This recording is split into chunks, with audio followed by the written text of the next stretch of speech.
This is OwlUp, where learning happens in minutes, not hours. For a deeper journey, explore all our courses at owlup.co.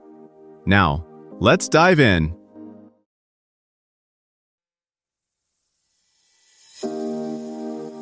Welcome to Chapter 1 of our series, Mastering Boundaries, the Essential Relationship Skill. In this episode titled, What are Boundaries?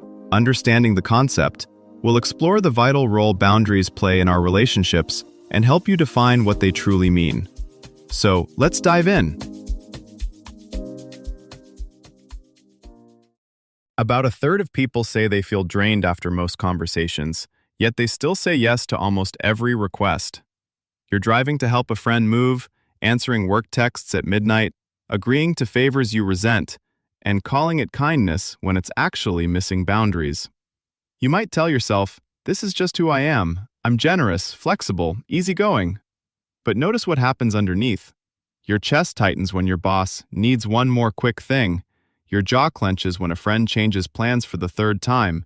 Your brain keeps replaying the conversation you wish you'd had. That inner friction is data. It's the moment your nervous system quietly flags, something about this doesn't work for me. Many people mistake that signal for weakness or selfishness and push past it. Over time, that habit can blur your sense of what you actually want, need, and can give. Learning to notice those microsignals, your sighs, irritation spikes, sudden exhaustion, is often the first real step toward shifting how you relate to others without sacrificing your values or your kindness. Those signals aren't random mood swings, they're clues about where your personal limits actually are.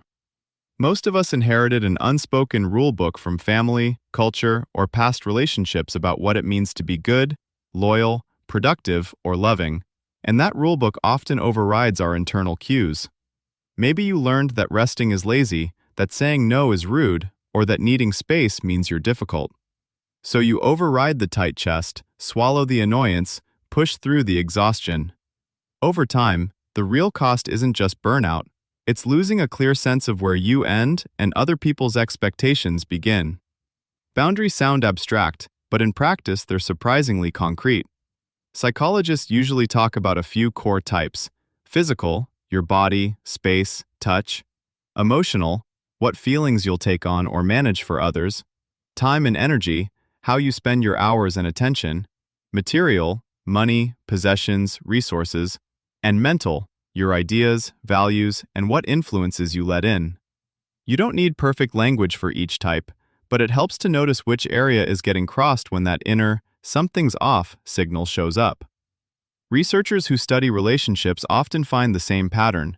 People who can name and communicate these limits tend to feel more respected and less overwhelmed. That matches the data: lower stress, higher satisfaction, because boundaries operate like clear agreements instead of silent expectations. When you never state them, other people aren't necessarily being cruel. They may just be playing by rules they learned, not the ones your body is reacting to. This is where the difference between rigid, healthy, and porous boundaries matters. Rigid boundaries sound like, no one gets close to me, ever.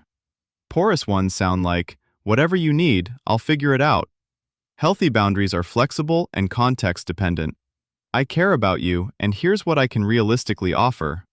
You can be generous with a friend in crisis and still decline a late-night call before a big exam or presentation. One way researchers frame it is as an issue of agency.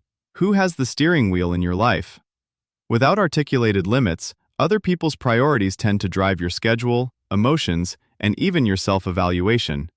With them, collaboration becomes possible. You're not withdrawing from others, you're actually giving them more accurate information about how to work with you. A useful way to picture this is like adjusting a medication dose. Too little and the problem keeps flaring, too much and side effects appear. Boundaries are similar, something you titrate over time.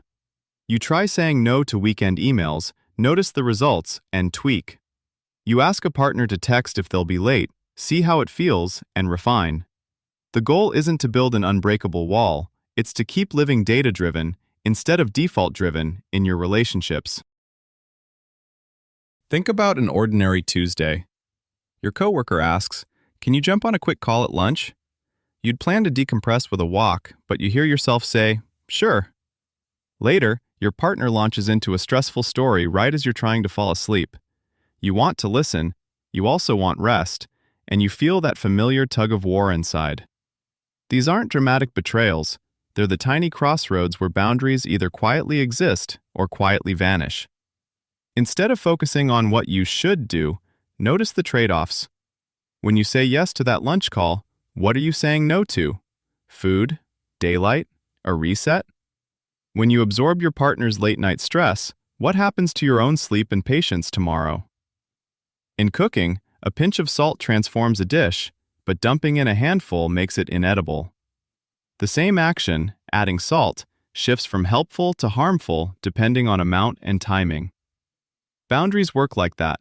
The same yes or no can either nourish or deplete you depending on context, capacity, and choice. As tech blurs home, work, and social life, boundaries will quietly shape who thrives. Expect norms like notification quiet hours, camera off defaults, or VR do not disturb zones to become as ordinary as seatbelts. Companies may start tracking respect for limits the way they track deadlines, and kids could learn consent scripts alongside multiplication. Like urban zoning laws, shared norms about where access stops and privacy begins may end up protecting entire communities, not just individuals.